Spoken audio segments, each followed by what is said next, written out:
Bonjour à tous, aujourd'hui je vous retrouve pour la capsule A, débit volumique, effet Venturi et application. Vous devez absolument tout écrire sur une feuille double en rouge. Commençons par regarder l'animation suivante. On y voit un fluide en écoulement le long d'une canalisation. Pour pouvoir appliquer les relations du débit volumique que vous verrez dans quelques instants, nous devons formuler des hypothèses sur le fluide et sur le régime de l'écoulement. Première chose, le fluide doit être absolument incompressible. Cela veut dire que le volume reste constant du fluide. Aussi, le régime de l'écoulement doit être absolument permanent.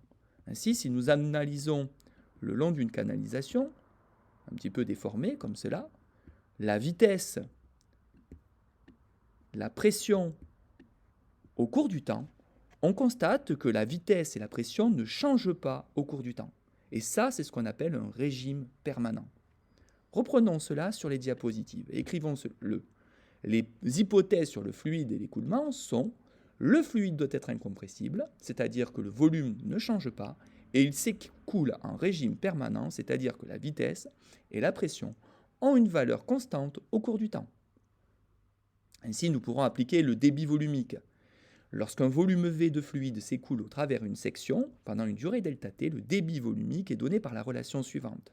Le débit volumique est égal au rapport du volume sur la durée. Attention, nous allons voir que le débit volumique est aussi lié à la vitesse. Pour bien différencier le volume, nous noterons volume en V majuscule et la vitesse en V minuscule. Le débit volumique, c'est donc des mètres cubes par seconde. Ici, nous avons le volume du fluide qui s'écoule à travers une section en mètres cubes. ΔT est la durée en secondes. Nous allons maintenant voir justement la relation qui lie le débit volumique à la vitesse et la surface. Observons bien la relation. Le débit volumique est bien le produit de la vitesse fois la surface de la section. Nous avons à nouveau le débit volumique en mètres cubes par seconde, la vitesse du fluide que l'on notera cette fois V en minuscule, et S, la surface de la section. Reprenons maintenant l'animation que nous avions vue. Remettons à 0 et regardons l'information qui se trouve en haut à gauche du débit. Il s'agit bien d'un débit volumique. Nous avons des litres par seconde, ce qui ferait bien un débit volumique de 5 mètres cubes par seconde. Si on s'intéresse maintenant au débit le long de la canalisation, regardons un petit peu en regardant le débitmètre et regardons l'information ici. On voit bien que le débit le long de la canalisation, si je me déplace, est constant. Et ça, c'est un point très important. Le débit volumique dans une canalisation se conserve. Écrivons-le tout de suite. Dans une canalisation, il y a conservation du débit volumique. Ainsi, le débit volumique sera constant.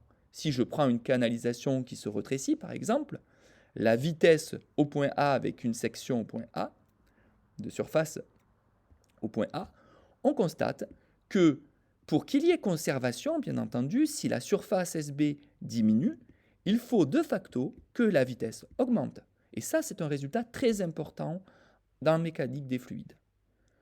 Pour pouvoir ensuite étudier l'effet Venturi, nous allons devoir réfléchir sur des lignes de courant. Regardons la définition d'une ligne de courant.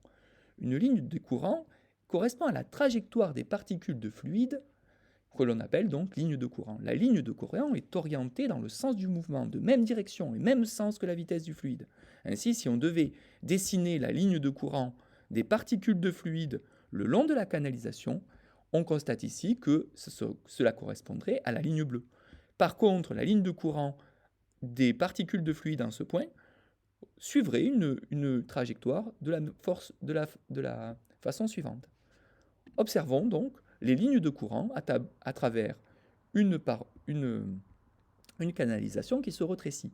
On constate que les lignes de courant se resserrent. Et ça, c'est un point très important. Donc ici, nous parlons de lignes de courant. Et une remarque importante, dans le cas d'un écoulement d'un fluide, lorsque les lignes de courant se resserrent, la vitesse augmente.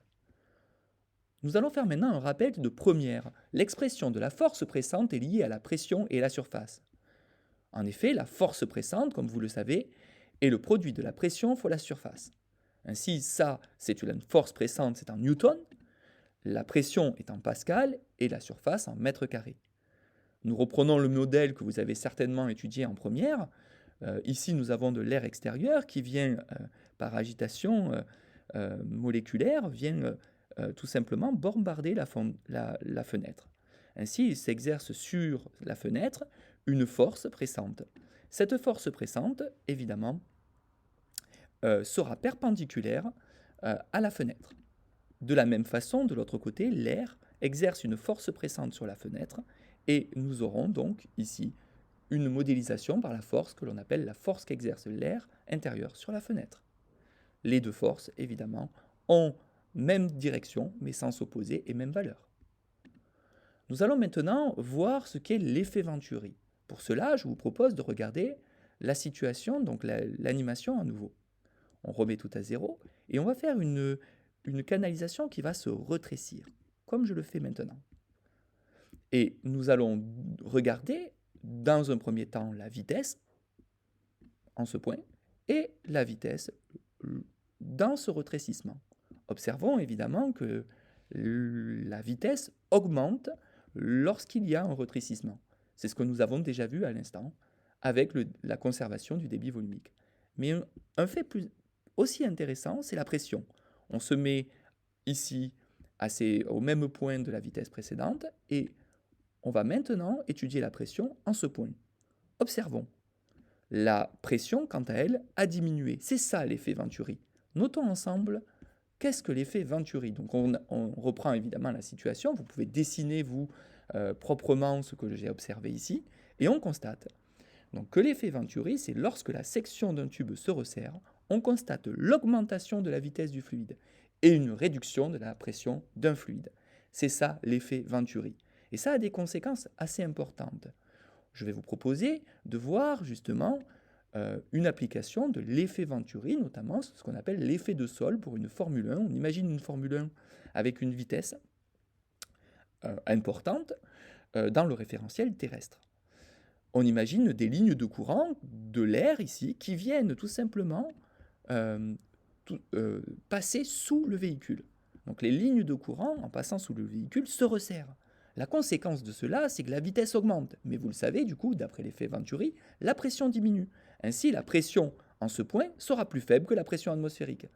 Si on reprend le modèle de la fenêtre, la pression atmosphérique liée à l'air, l'agitation ici des molécules d'air, exerce une force pressante vers le bas. De la même façon, ici, qui est liée, donc qui est proportionnelle à la pression, je vous rappelle.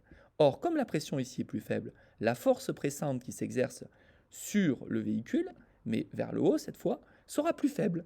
On parle évidemment, la conséquence de cela, de l'effet Venturi, c'est que la voiture est plaquée au sol et gagne en adhérence. Voilà, cette capsule est terminée, je vous propose maintenant de tout reprendre et à très bientôt.